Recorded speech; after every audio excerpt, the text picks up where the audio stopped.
Goeiemôre, dit is Woensdagoggend 22 Mei 2024 en ek groet julle hartlik hier vanaf die walle van die Groot Rivier. En voordat ons begin, onthou om die in Engelse onderskrif subscribe te druk, die like te druk, die klokkie en share.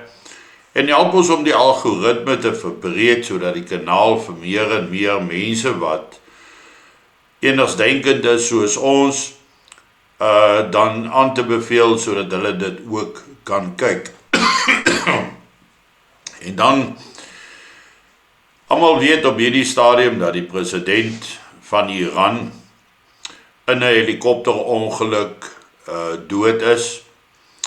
Een lid van die passasiers aan boord is wel in 'n bedenklike toestand wat nog lewe.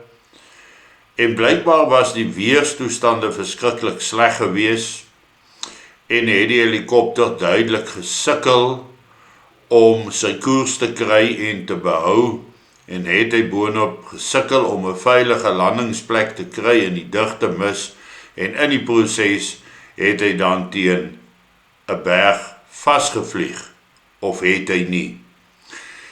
Dit begin al hoe meer amper klink soos 'n sekere insident in Swaziland jare gelede toe Samora Machel sy vliegtuig ook daar in die berge vasgevlieg het en natuurlik was hy in die proses dood.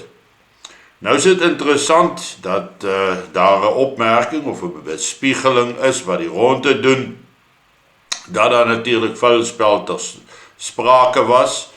En dit sluit natuurlik ook in dag kan gepeter wees met van die apparaat en toerusting aan boord. Daar kan 'n probleem wees met die GPS, dit kon meer gepeter gewees het. Want hoekom dit dat die ander twee helikopters veilig geland het, maar die een waarin die president gevlieg het, rigting verloor het, afgedwaal het en gesoek het na die landingsplek voordat hulle teen die berg vasgevlieg het. Nou ons weet mistige weer is nie 'n vlieënier, veral 'n helikoptervlieënier se maat nie en jy kon duidelik in al die video's wat rondom die soektog gesentreer het sien hoe dig was die mis gewees. Maar 'n interessante opmerking dat op 7 Mei is die Saudi kroonprins was daar 'n aanslag op sy lewe gewees wat misluk het. Op 13 Mei het Erdogan van Turkye gewaarsku dat daar 'n moontlike kans vir 'n militêre staatsgreep is. Op die 15de Mei is Slovakia se premier Robert Fico 5 keer raak geskiet. Hy het die aanval oorleef, maar is nog steeds in 'n bedenklike toestand in die hospitaal. Maar 'n aanslag, suksesvolle aanslag amper op sy lewe. En 16 Mei is daar 'n persoon gearresteer wat die Serbiese president se lewe bedreig het. Op 19 Mei word die Saudi koning vir die tweede keer in 4 weke in die hospitaal opgeneem met iets wat lyk soos vergiftiging. En op 19 Mei val hierdie president van Iran se helikopter en die president is dood. Nou natuurlik kan al hierdie goede nou maar bloot samelope was van dinge wat gebeur het, alles vir my maand beplan soort van, want ons weet ook dat op die 7de Mei is Putin heringeluyf, en die 9de Mei was oorwinningsdag gevier oor die Tweede Wêreldoorlog oorwinning oor Nazi-Duitsland, en dan op die 10de die oggend het Rusland die noordelike deel, die Kharkov omgewing van Oekraïne binnegeval.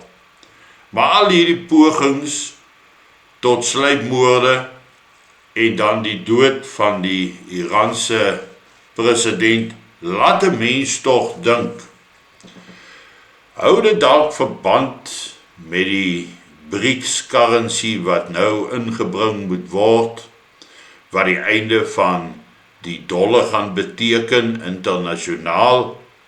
Maar Alex Jones, 'n FSA blogger, het 'n interessante stuk op X geplaas, waarin hy sê dat alle satellietdata oor die weersomstandighede was verwyder vanaf die internet.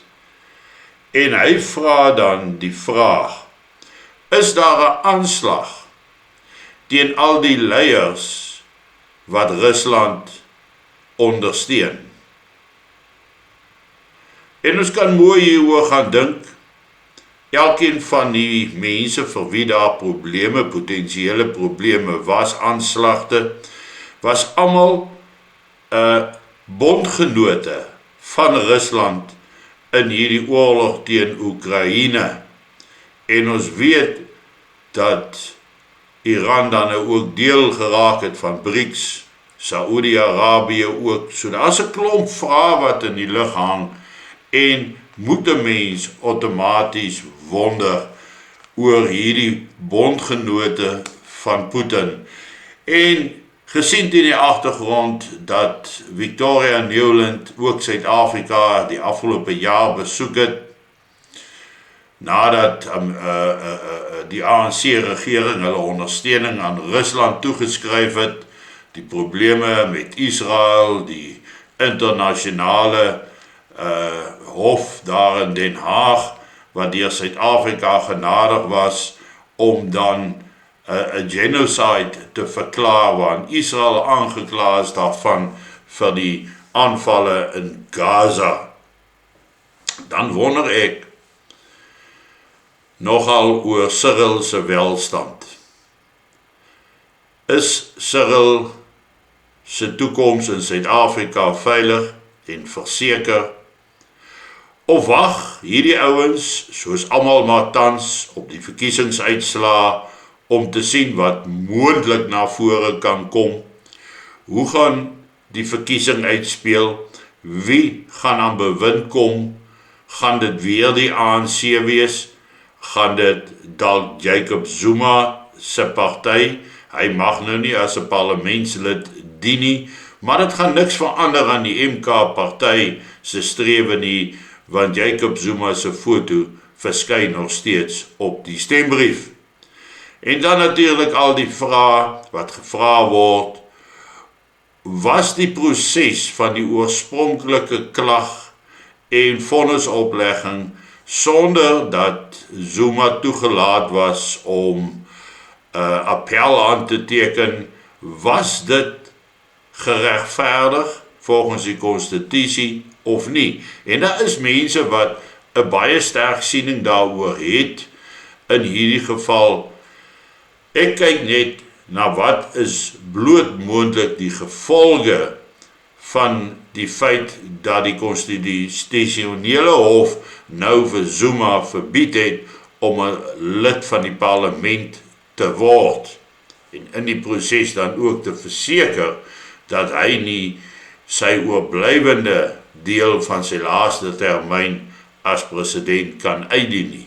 So daar's 'n klomp goed in spel.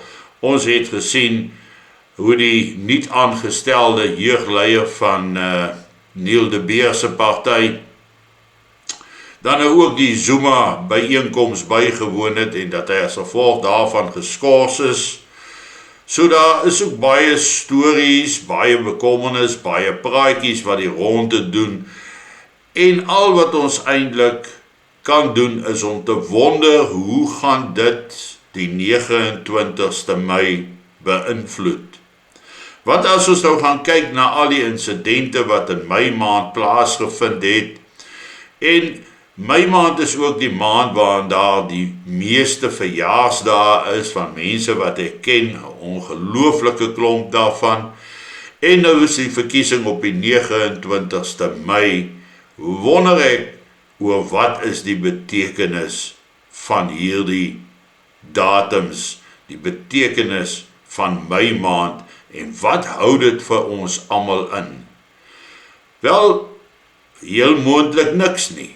Heel moontlik is dit alles werklik waar net toevallige insidente, maar daar is nie eintlik iets soos toevalligheid nie. Daar is eintlik net redes agter so 'n malle situasie. Al wat ons intussen kan doen en behoort te doen, is om die ontwikkelende toestande soos die verkiesing nader kom, dit fyn dop te hou, om te sorg dat ons as mense gereed is om amper oombliklik te kan pad gee sou daar moeilikheid uitbreek. Moet ons die situasie dop hou, moet ons sorg dat ons genoeg water, kosvoorrade, brandstof het. Maar my eie persoonlike gevoel is dat die verkiesing self nie die brandpunt gaan wees nie, maar dat dit eerder daarna moontlik kan uitbars. Veral as Cyril weer die president is. So ons moet hierdie situasie maar dophou en die wêreld staan geen land in isolasie nie.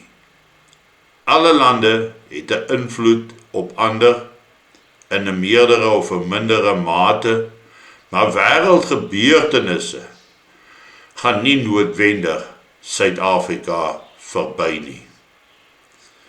En soos wat ek ook verlede week weer 'n keer gesê het, ons belang is daarby om te sorg vir 'n meer veilige gebied waarbinne ons in staat is om te oorleef. Mense wat enersdenkend, behoudend is, 'n plek waar ons onsself en ons mense en ons voortbestaan kan beveilig en verseker dat daar 'n pad vorentoe is. Veral as chaos na die verkiesing gaan uitbreek en alles dui daarop dat die kanse daarvoor baie goed is. Geniet vanoggend jou kondensmelk koffie en onthou ek is môreoggend weer terug met julle en dan het ons nou môre aand 23ste het ons dan die interaktiewe gesprek met Kolonel Radies Rademeier wat gaan oor die slag van Sawate op Stiru Atiru wat plaasgevind het op 21 Mei 1980. Mooi loop, lekker dag en geniet jou kondensmelk koffie.